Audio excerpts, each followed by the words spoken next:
Mas eu convido vocês a abrirem a Bíblia no Evangelho de Jesus, segundo o testemunho de Mateus, capítulo 2, e nós vamos ler do versículo 19 a 23.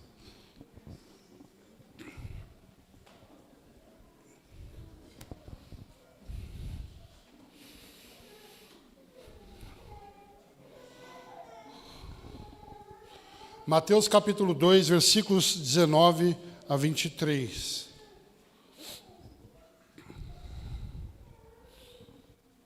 Assim diz a palavra do Senhor. Depois que Herodes morreu, um anjo do Senhor apareceu em sonho a José, no Egito, dizendo: Levanta-te, toma o menino e sua mãe e vai para a terra de Israel, pois os que procuravam tirar a vida do menino já morreram. Ele então se levantou, tomou o menino e a mãe e foi para a terra de Israel.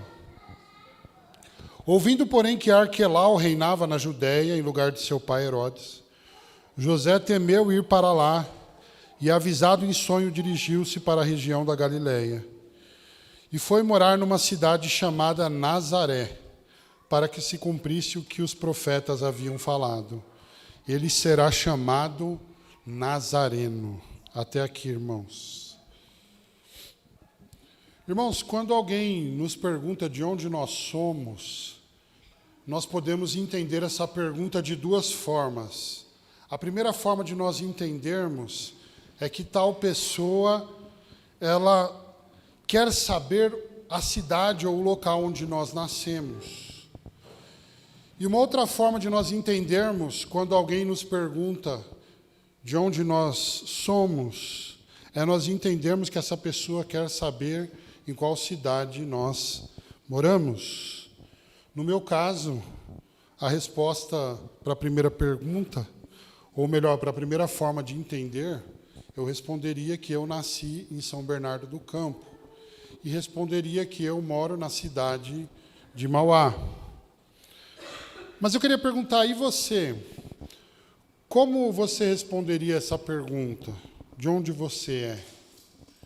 Você responderia com a cidade onde você nasceu ou com a cidade onde você mora?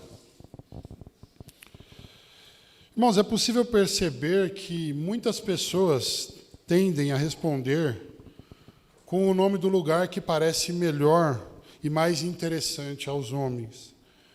Porque a verdade é que os homens se apegam muito a essa questão de valorização geográfica e social. Por exemplo, você terá uma impressão muito diferente ao ouvir uma pessoa dizendo: eu nasci em Cambridge, e outra pessoa dizendo: eu nasci em Taboão da Serra. A gente não pode negar que o nosso pensamento e a forma de ouvir as duas afirmações é a mesma. Houve, por exemplo, um tempo, irmãos, que eu morei alguns meses num pensionato em Perdizes, e eu tinha um amigo de Mauá que também morava lá. E o que aconteceu?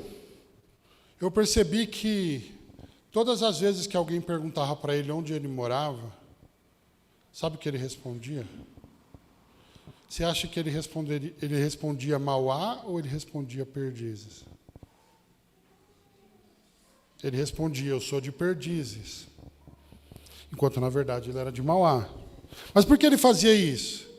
Porque de fato os homens, eles valorizam essa questão do lugar onde nós viemos, e isso também reveste-se de certo valor social. E é por isso que meu amigo respondeu Perdizes, porque ele queria evitar a imagem de Mauá, porque ele queria transmitir uma imagem boa de si mesmo aos outros. Um último exemplo para você entender o porquê que eu estou falando isso. Uma vez eu comecei um curso no Senai, em São Caetano do Sul, e o professor pediu que nós nos apresentássemos, dizendo de onde nós viemos e o nosso nome. E eu lembro que na minha vez eu falei: meu nome é Paulo, eu moro em Mauá. E aí quando eu vi um rapaz que nunca tinha me visto na vida, ele estava rindo muito e tirando sarro pelo fato de eu morar em Mauá. Eu tenho certeza que muitos de vocês já sofreram a mesma situação. E naquele momento eu só pude pensar numa coisa: esse rapaz deve morar num lugar muito bom. Só que quando chegou a vez dele, e eu não o conhecia, ele disse: meu nome é Wesley, eu moro em Rio Grande da Serra. Olha, e vocês são de Rio Grande, né? Mas eu fiquei pensando assim, ó, peraí, mas o cara está zoando porque eu vim de Mauá e ele mora em Rio Grande. Não estou desmerecendo nenhuma das duas cidades, mas o cara estava dando risada. Brincadeiras à parte, irmãos, os homens são assim. Muitas vezes eles determinam o valor de uma pessoa por causa das suas origens. E em seus preconceitos, eles perguntam, com certo desprezo: você é do Sul? Você é do Norte? Você é paulista? Você é mineiro? Ah, você é carioca? Ah, você é baiano? Ah, você é da cidade? Ah, você é da roça? Ah, você é de Mauá? De qual Zaira? Todo mundo fala isso. Dito isso, irmãos, quando nós observamos a vida de Jesus, nós vemos que, embora ele tenha nascido em Belém de Judá, ele foi criado, cresceu e viveu toda a sua vida em Nazaré da Galileia. E mesmo que Belém fosse considerada por muitos como a menor entre as cidades de Judá, Nazaré era vista como um lugar muito pior, porque tratava-se de uma vila minúscula, sem muita importância política, econômica e religiosa. Para você ter uma ideia, Nazaré era tão ruim, era um lugar tão ruim naquela época do primeiro século, que alguém disse: pode vir alguma coisa boa de Nazaré? Um homem chamado Natanael disse isso para Jesus. Porém, eu te faço uma pergunta: quantas vezes você ouviu a expressão Jesus de Belém? E quantas vezes você já ouviu a expressão Jesus de Nazaré? Sabe por quê? Porque, diferente de nós, o Evangelho apresenta Jesus pela localidade pior e rejeitada. O meu amigo, quando ele teve a oportunidade de dizer de onde ele era, ele não falou Mauá, ele falou Perdizes. Só que Jesus, ele não é mais conhecido como Jesus de Belém do que como Jesus de Nazaré. Do lugar pior, do lugar mais baixo, do lugar mais desprezado, do lugar mais rejeitado. Com isso, o que Mateus está nos mostrando aqui, irmãos? Que o chamado Rei dos Judeus manifestou-se de forma que os judeus não esperavam. Porque vem um pequeno bebê, nascido num pequeno estábulo de animais, num pequeno vilarejo de Belém, que era reputada como a menor das cidades de Judá. Jesus vem de uma família pobre, que foi perseguida e teve que se refugiar no Egito. E agora essa família voltaria do Egito para Israel, para morar onde? Em Nazaré. Um lugar totalmente desprezado, onde viveria o homem desprezado, o homem nazareno. Durante a sua vida, os seus próprios irmãos não acreditariam nele. As pessoas da região onde Jesus cresceu olhavam para ele e diziam: esse aí é só o filho do seu José e da dona Maria. Era só isso que eles diziam. A entrada triunfal de Jesus em Jerusalém no final da sua vida cumpre uma profecia que diz: eis aí o teu rei que vem montado sobre um jumentinho. Esse é o rei de Israel. E esse homem nazareno terminaria a sua vida sendo crucificado. Irmãos, a verdade é que Nazaré representa muito bem Jesus, porque o Deus que se fez homem para salvar o seu povo dos seus pecados, ele sofreria a rejeição dos homens, para que eu e você pudéssemos agora ser aceitos por ele como filhos de Deus. Ele foi rejeitado entre os homens. Ele foi desprezado entre os homens. Mas antes de falar da implicação de tudo isso, eu quero voltar com você para esse texto que nós lemos. Rapidamente, irmãos, a família sagrada, que era composta por José, Maria e Jesus, estava no Egito, esperando o próximo direcionamento divino do anjo, que visitava José através dos sonhos, e sempre falava para ele para onde ele deveria ir. E na última vez que o anjo tinha falado com José, ele disse: José, levanta, toma o menino e tua mãe. E então ele dá uma ordem: vai para o Egito e permanece lá até que eu fale contigo. Foi isso que o anjo disse para José. E aí ele diz o motivo: porque Herodes procurará o menino para matá-lo. E de fato, Herodes fez tudo para que o menino Jesus não vivesse. Para vocês terem uma ideia, Herodes mandou que todos os meninos recém-nascidos do sexo masculino, eles fossem mortos em Belém e nos arredores. Mas Deus, em sua providência, como nós vimos na semana passada, levou a família sagrada para o Egito. E assim como Deus usou o Egito para salvar o libertador Moisés no Antigo Testamento, ele também usa o Egito para salvar o verdadeiro libertador, o verdadeiro Moisés, Jesus, no Novo Testamento. Mas passado algum tempo, irmãos, o rei Herodes morreu. E o anjo do Senhor, como ele tinha dito a José, fica no Egito até eu falar com você de novo. Ele volta a falar com José através de sonho. E agora ele dá outra ordem: pega o menino e a mãe e volta para a terra de Israel. Qual o motivo? Porque os que procuravam tirar a vida do menino já morreram. Irmãos, ao que parece aqui, Mateus continua estabelecendo relações entre Moisés e Jesus. Porque em Êxodo 4,19, o Senhor disse a Moisés em Midian: vai e volta para o Egito, pois já morreram todos os que procuravam tirar-te a vida. O que Mateus está fazendo? Nessa correlação, ele continua nos dizendo que Jesus é o verdadeiro libertador do seu povo, e que ele é o novo Moisés, que veio trazer um novo êxodo, não um êxodo político, mas espiritual. Ele veio para nos transportar do reino das trevas, para nos resgatar dos nossos pecados e nos transportar para o reino do seu Filho amado, em quem nós temos a redenção. Esse é Jesus. E então, irmãos, diante da ordem do anjo, mais uma vez, José ele foi obediente e imediatamente ele retorna com a sua família para a terra de Israel. Mas ele teve medo de ir para Belém. Por quê? Porque embora Herodes o Grande tinha morrido, o seu perseguidor, o filho de Herodes o Grande, chamado Arquelau, ele reinava no lugar do seu pai. E o medo de José aqui é compreensível, porque esse Arquelau ele era tão cruel quanto o seu pai. Só para vocês terem uma ideia, conta-se que os cavaleiros de Arquelau mataram 3.000 peregrinos que tinham vindo para as festas em Jerusalém. Tamanha era a maldade desse Arquelau.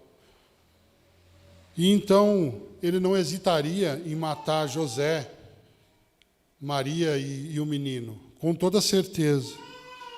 Mas naquele momento, irmãos, de temor por parte de José e de impasse, ele recebeu mais um aviso através de sonho, de que ele deveria, na terra de Israel, ir especificamente para um lugar, na Galileia, uma cidade chamada, vocês viram a introdução? Nazaré. Deus mandou a família sagrada para Nazaré. Essa foi a vida de Jesus, irmãos. A vida humana de Jesus não foi uma vida cercada de conforto. A vida humana de Jesus foi Nazaré. Foi ali que ele cresceu. Foi ali que ele se desenvolveu. Foi ali que ele viveu. Foi ali onde ele iniciou o seu ministério. Irmãos, essa narrativa termina com um comentário de Mateus, que afirma que essas coisas aconteceram para que se cumprisse o que os profetas haviam dito a respeito de Jesus. Ele será chamado Nazareno. E o problema é que nós não encontramos essa profecia no Antigo Testamento. Pelo menos não dessa forma. Então a pergunta é, como nós devemos entender esse texto?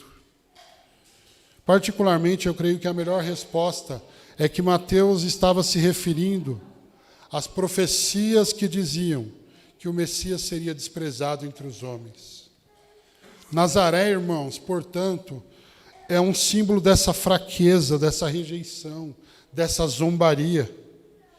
E esse fato é mais uma contribuição para o propósito de Mateus de apresentar Jesus como Messias, como Rei dos judeus. Pode ver que Mateus, desde o começo do seu evangelho, ele vai falando. Ele vai relatando os acontecimentos e dizendo: isso aconteceu para que se cumprisse, isso aconteceu para que se cumprisse, isso aconteceu para que se cumprisse. E aqui nós temos pelo menos 5 profecias. A primeira, ele é o filho da Virgem, chamado Emanuel, Deus conosco. Capítulo 1, versículo 23. Ele é o pastor de Israel, essa é a segunda profecia que Mateus se refere, que deveria nascer em Belém. Capítulo 2, versículos 5 e 6. A terceira profecia, ele é o novo Moisés, o novo Israel chamado do Egito. Capítulo 2, versículo 15. Quarta profecia, ele é o rei dos judeus que fugiu da matança de Herodes. Capítulo 2, 17 e 18. E agora, quinta profecia, é o homem nazareno que seria desprezado pelos homens. Capítulo 2, versículo 23. Irmãos, todas essas profecias foram cumpridas por Jesus e dizem que ele é o Messias, ele é o Rei de Israel. E assim nós encerramos a exposição do período da infância de Jesus em Mateus. O capítulo 3, como nós veremos na semana que vem, ele já começa com João Batista pregando no deserto, e Jesus já está na sua fase adulta. Então, nós estamos encerrando aí, desde o capítulo 1 até agora, o que nós estávamos pregando é o período da infância de Jesus. Irmãos, rapidamente, o que nós podemos aprender com esse texto? Em primeiro lugar, nós podemos aprender algo sobre a soberania divina, que há um Deus Todo-Poderoso no controle do universo, agindo providencialmente em favor do seu povo e guiando a história para a sua própria glória. E não importa o quanto os homens desprezem a glória de Deus, e desprezem a história de Deus, e desprezem as histórias que não falam de nós, mas falam dele, histórias das quais ele é o protagonista e não nós. Nós somos apenas coadjuvantes nessa história. A história é dele. E ele controla essa história, ele tem domínio sobre essa história, ele protege o seu povo na história, e ele mostra a sua glória na história. Olhe para essa situação, olhe para a infância de Jesus, e você verá que quando José pensou em deixar Maria secretamente, o Senhor enviou um anjo para falar com José, falando: receba Maria como sua esposa, explicou o que estava acontecendo. E depois que os magos adoraram o bebê Jesus, o Senhor avisou através de um sonho que eles não voltassem a Herodes. Em seguida, um anjo avisou José que Herodes procuraria o menino para matá-lo. E aí, José fugiu para o Egito. Depois, um anjo fala novamente com José e fala: volta para a terra de Israel. Ele está com medo de ir para o sul de Israel. Então o anjo fala: não, vai para o norte, vai para Nazaré. Você percebe que Deus é quem está orquestrando tudo aqui, e Herodes não tem domínio de nada nessa situação. Esse é o nosso Deus, é um Deus soberano, é um Deus que tem o controle absoluto de todas as coisas em suas mãos, um Deus que não perde o controle. E o Senhor usa todas essas situações e até mesmo a tirania do Herodes para cumprir a sua palavra e mostrar que Jesus Cristo é o ungido de Deus, o Cristo, o Messias. Meus irmãos, Deus nunca é pego de surpresa. É Ele quem decreta, orquestra todas as coisas, segundo a sua boa, agradável, perfeita e soberana vontade. E por isso eu quero fazer algumas perguntas a você, aplicando todo esse período da infância de Jesus que nós vimos até agora. O que está afligindo o seu coração hoje? Por qual motivo a sua alma está abatida? O que hoje traz preocupação ao seu coração? O que você tem medo que aconteça amanhã? Ou o que você tem medo que não aconteça amanhã? quais provas do poder, da providência e do cuidado de Deus você ainda precisa para confiar mais nele? Meu irmão, independentemente daquilo que você esteja vivendo na sua vida, espere e confie somente em Deus. Porque da mesma forma que Ele preservou a vida do menino Jesus para a salvação do seu povo, nossas vidas estão inteiramente nas mãos desse Deus. Por isso que é muito interessante quando o salmista diz, Salmo 42:5, por que está abatida a minha alma? Por que te perturbas dentro de mim? Espera em Deus, pois ainda o louvarei, minha salvação e Deus meu. Se a sua alma está aflita hoje, eu digo a você, pregue a palavra para a sua alma. Pregue a palavra para si mesmo hoje. Pregue o evangelho a si mesmo hoje. Pregue a soberania de Deus a si mesmo hoje. Porque Deus está rigorosa e confortavelmente no trono do universo. E não há ninguém acima dele. Não há um vírus sequer no mundo que escape das mãos dele, que não esteja debaixo do controle dele e da vontade dele. Essa é a primeira coisa que nós aprendemos. Em segundo lugar, nós não aprendemos apenas algo sobre a soberania de Deus, mas com esse texto nós aprendemos algo também sobre a responsabilidade humana. Pois, irmãos, embora o texto bíblico revele todo o cuidado providencial divino sobre todas as circunstâncias, também é verdade que José temeu a Deus e assumiu a sua responsabilidade, obedecendo a Deus e conduzindo a sua família em obediência.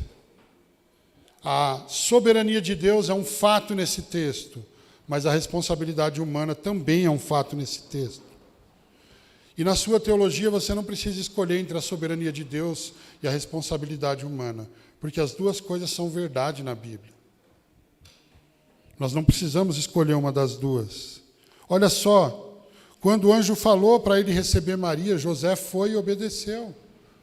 Quando o anjo falou para José ir para o Egito, ele foi imediatamente para o Egito. Quando o anjo falou, volta para a terra de Israel, ele fez isso imediatamente. E quando o anjo falou, vai para Nazaré, e aqui a gente pode imaginar que José poderia ter dito, não tem um lugar melhor para a gente ir? Nazaré? Não, vai para Nazaré. A vontade de Deus para aquela família é, vocês devem ir para Nazaré. O lugar desprezado, o lugar rejeitado. Mas ainda assim, José obedeceu ao Senhor. E ele não somente obedeceu, mas ele liderou a sua família com temor. Irmãos, é claro que hoje nós não esperamos que Deus fale conosco através de anjos e sonhos, até porque nós temos uma revelação muito melhor, que é a palavra de Deus, que é o Evangelho de Jesus Cristo, e é o próprio Cristo revelado nesse Evangelho. Nós já temos a revelação última e necessária de Deus em nossas mãos. Nós não temos a necessidade de que o Senhor fale conosco através de anjos e sonhos. Mas, assim como fez José, irmãos, todo pai deve assumir a sua responsabilidade e o seu dever de pregar a palavra a si mesmo, de pregar a palavra à sua esposa e pregar a palavra aos seus filhos, como fez José em todo esse tempo.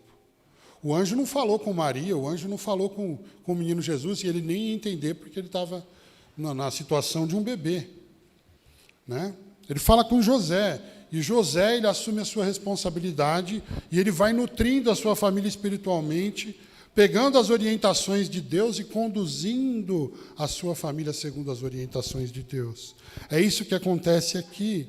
E é isso que se espera de nós hoje, que estamos sendo orientados pela palavra do Senhor, que como líderes das nossas famílias, nós também assumamos diante de Deus a nossa responsabilidade e o nosso compromisso de nutrir as nossas famílias espiritualmente. Porque às vezes nós entendemos errado a questão do provedor. O provedor, sim, é aquele que é o principal responsável por trazer o alimento à mesa. O provedor, sim, ele é o principal responsável para se unir à sua esposa e juntos ali administrarem as coisas do lar da forma correta, buscando o desenvolvimento social, o desenvolvimento intelectual. Mas uma coisa que muitas vezes nós esquecemos como provedores é de que nós também somos provedores espirituais. E o quanto a nossa família é raquítica é uma demonstração do quanto nós, como líderes de família, somos raquíticos espiritualmente. Porque se nós não buscamos a Deus, se nós, como homens, não pregamos a palavra a nós mesmos primeiramente, e não vivemos por essa palavra, a nossa família simplesmente não vai viver também. É algo que se requer de nós, irmãos. É algo que Deus espera de nós. É algo que Deus espera de todos os homens. E aqui eu trago algumas perguntas para nós. Ei, você que ora para que o Senhor converta os seus filhos e proteja de todo o mal, se é que ora, você está protegendo a sua família, nutrindo-a com o Evangelho? Ou você está falando, não, Deus é soberano, Ele vai fazer. E aí você joga fora o lado da responsabilidade humana. O lado que nós precisamos assumir a responsabilidade. Essas perguntas para nós são: nós temos sido exemplos de piedade dentro das nossas casas. Assim como nós estamos provendo bebida, comida, roupa, inteligência e entretenimento, nós temos adornado os nossos filhos com a ética do reino de Deus. Ou nós estamos vestindo os nossos filhos com as melhores roupas, mas deixando-os como mendigos, maltrapilhos espiritualmente falando, não vestidos de boas obras diante dos homens, para a glória de Deus, não vestidos de caráter, não vestidos de semelhança de Cristo, com as melhores coisas materiais, mas sem um desenvolvimento da pessoa de Cristo no caráter. Será que nós não estamos terceirizando a nossa responsabilidade para a escola, para a igreja, para a creche?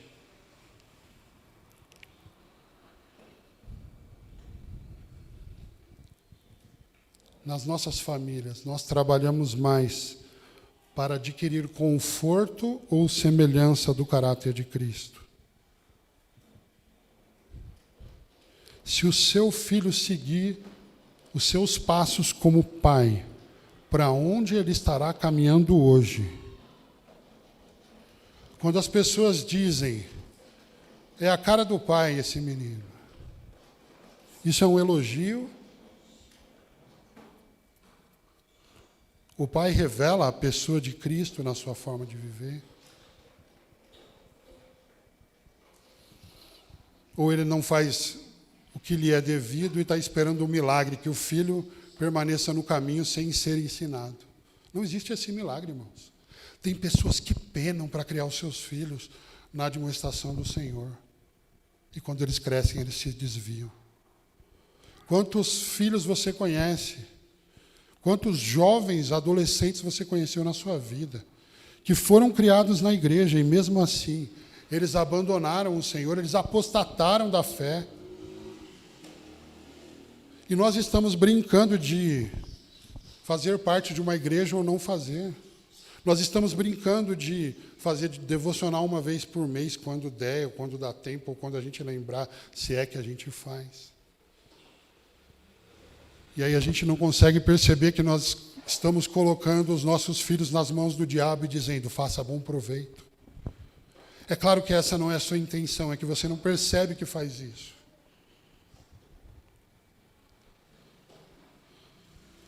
Quantos netos, quantos sobrinhos, quantas pessoas na sua vida que você viu, que ouviram uma vida inteira essa palavra e estão distantes. Ei, não brinque de ser pai, não brinque de ser mãe, não brinque de ser líder responsável por uma família. O Senhor vai requerer isso de nós, irmãos. Jonathan Edwards, grande teólogo, filósofo e escritor americano, ele diz: toda família deve ser uma pequena igreja, consagrada a Cristo e totalmente governada e influenciada por seus mandamentos. Instruir e educar a família pelas Escrituras, pois estão entre os principais meios de graça e crescimento na fé. Se tal empreendimento vier a falhar, todos os outros meios provavelmente não terão efeito. O maior meio de graça para o crescimento espiritual de filhos são pais piedosos. E pais que não vivem uma vida piedosa não devem esperar de forma alguma que os seus filhos o sejam. Na verdade, eles devem esperar que os seus filhos sejam o que são. Pessoas entregues aos seus próprios desejos, controladas pelas suas paixões.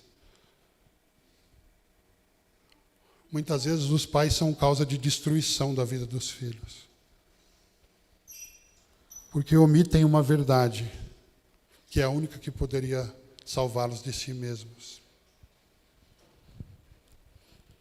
Meus irmãos, como salvos em Cristo Jesus, nós precisamos conduzir nossas famílias segundo a admoestação do Senhor para a glória de Deus. Pelo poder do Espírito Santo, sermos provedores da palavra, da oração, da comunhão, da congregação, do caminhar com pessoas na fé. Nós precisamos nos responsabilizar por isso. Ninguém vai fazer isso por você. E ninguém vai fazer isso por mim. Nós precisamos tomar essa posição urgentemente. Olha José. O anjo chega e fala assim: ó, José, vai para o Egito, que Herodes vai tentar matar o menino. Imagina José: não, Deus é soberano, vou ficar aqui. Isso é tolice. José obedeceu ao Senhor. José temeu ao Senhor. Pais que temem ao Senhor, eles olham para as Escrituras, veem as orientações de Deus. Eles chamam suas famílias e falam: ei, a gente precisa obedecer a isso. A gente precisa viver dessa forma. O sentido da nossa vida não está neste mundo, mas está na eternidade. A verdade é essa. O Salmo 127, 1 e 2 diz: se o Senhor não edificar a casa, em vão trabalham os que a edificam. Inútil vos será levantar de madrugada, repousar tarde, comer o pão das dores, pois ele supre aos seus amados enquanto dorme. Talvez a gente esteja preocupado demais com o mundo material em torno dos nossos filhos, mas sem zelo algum pelo desenvolvimento espiritual deles. Irmãos, por isso nós precisamos nos arrepender e colocar a nossa confiança em Cristo. Pedir que Ele mude o nosso coração. Pedir que Ele mude as nossas prioridades. Pedir que Ele nos torne menos materialistas. Pedir que Ele nos torne mais cristãos. Que nós tenhamos o caráter de Cristo diante deste mundo mau. Nós precisamos olhar para a cruz e colocar nossa confiança na obra de Jesus. Nos arrependermos de estarmos fugindo do nosso papel, fugindo da nossa responsabilidade. E então, vivermos dessa forma. Em terceiro lugar, eu falei que em primeiro lugar nós tínhamos algo para aprender sobre a soberania de Deus. Em segundo lugar, nós tínhamos algo para aprender sobre a responsabilidade humana. Por último, nós aprendemos algo sobre o desprezo do mundo.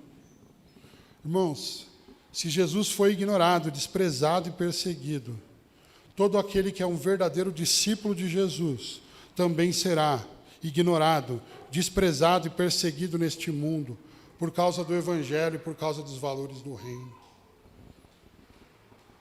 A pregação fiel do Evangelho nos fará perder amigos. A pregação fiel do Evangelho nos fará afastar pessoas.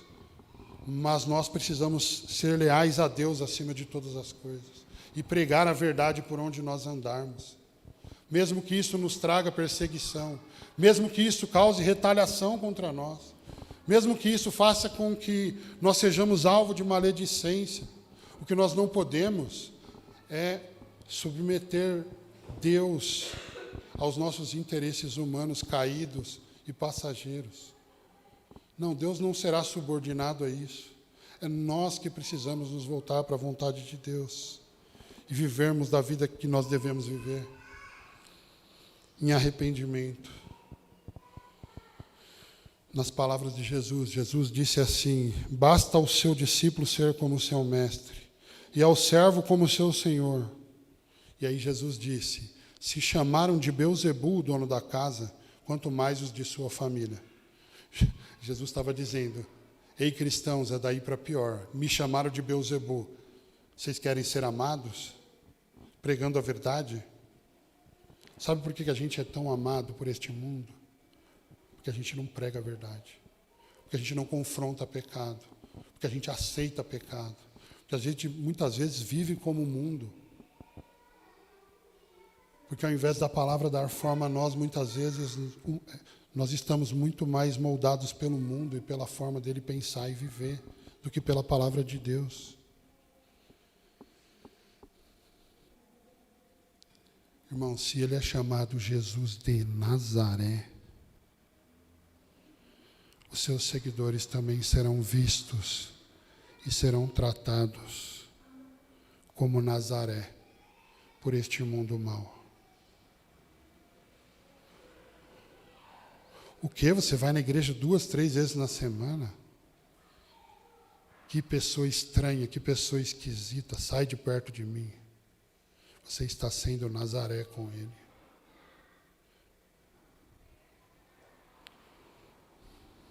O que? Você está pregando isso no século 21? Não, adapte esse discurso, senão você vai perder todas as pessoas. As pessoas vão rejeitar você.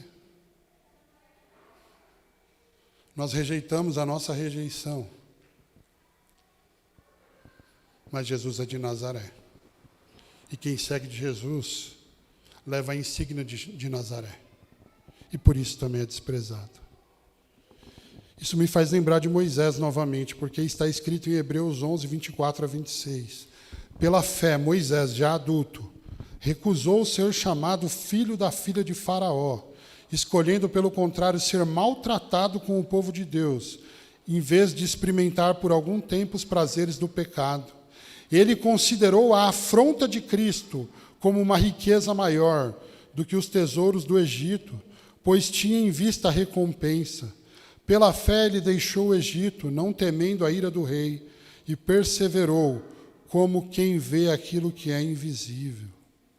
Irmãos, e assim como Moisés preferiu ser desprezado com o povo hebreu do que ser chamado filho da filha de Faraó e tomar posse dos tesouros do Egito, ele se recusou a isso.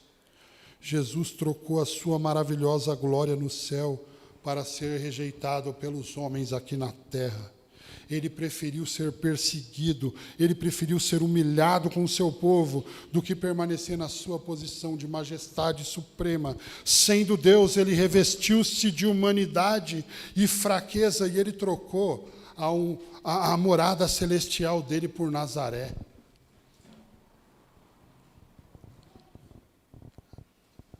João diz que ele era o verbo que estava com Deus, que era Deus, que todas as coisas foram feitas por ele, e sem ele nada do que foi feito se fez. Irmãos, o Deus que criou o universo, ele deixou a sua morada celestial para morar em Nazaré. E quem somos nós para querermos ser mais do que Nazaré? Nós não somos nada. Nazaré era considerado um lixo pelos judeus, e que nós hoje sejamos considerados lixos por este mundo, porque Jesus disse que o mundo nos odiaria por causa do Evangelho. Mas que nós não tratemos Cristo como lixo. Que nós não tratemos a palavra dele como lixo. Ele preferiu ser chamado Nazareno, pobre, insignificante, desprezível, fraco, pequeno, maldito, irrelevante, escória da sociedade. E com que propósito? Por que Jesus fez isso? 2 Coríntios 8, 9. Pois vocês conhecem a graça de nosso Senhor Jesus Cristo, que sendo rico, tornou-se pobre por vossa causa, para que fosseis enriquecidos por sua pobreza. Meus irmãos, Jesus foi para Nazaré por causa de mim e de você.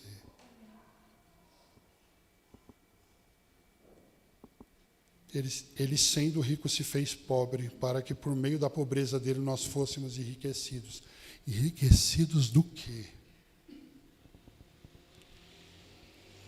De graça, de misericórdia, de compaixão, de salvação, de amor, alegria, paz, paciência, bondade, benignidade, amabilidade, fidelidade, obediência, maturidade.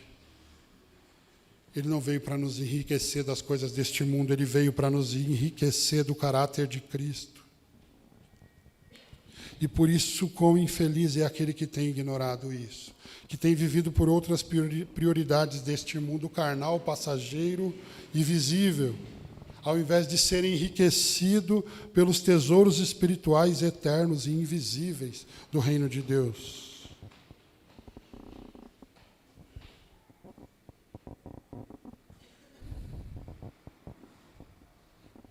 Quão miserável é aquele que pode vestir a melhor roupa, mas não tem o seu caráter enriquecido e transformado pela imitação de Cristo, que não se veste de boas obras, que continua sendo dominado pelas suas próprias paixões e desejos. Aquele que recusa-se a ir para Nazaré, porque ama mais este mundo do que os prazeres, que se recusa a perder a vida por Cristo, e porque ama a sua vida vai perder, disse Jesus, que vive a cada dia para si mesmo, mas no dia final receberá toda a ira de Deus sobre a sua cabeça. Há esperança para estes, se eles colocarem a sua confiança na pessoa e obra de Jesus Cristo, que morreu em nosso lugar.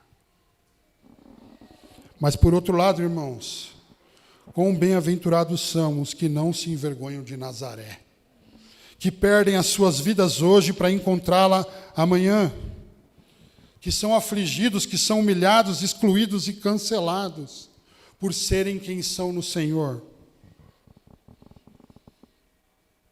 O mundo inteiro pode nos cancelar, mas ninguém pode tirar o nosso nome do livro da vida.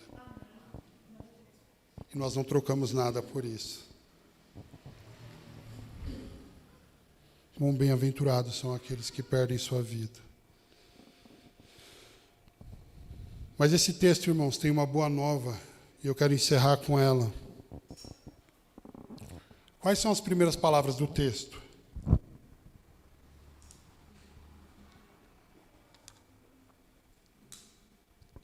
Depois que Herodes morreu.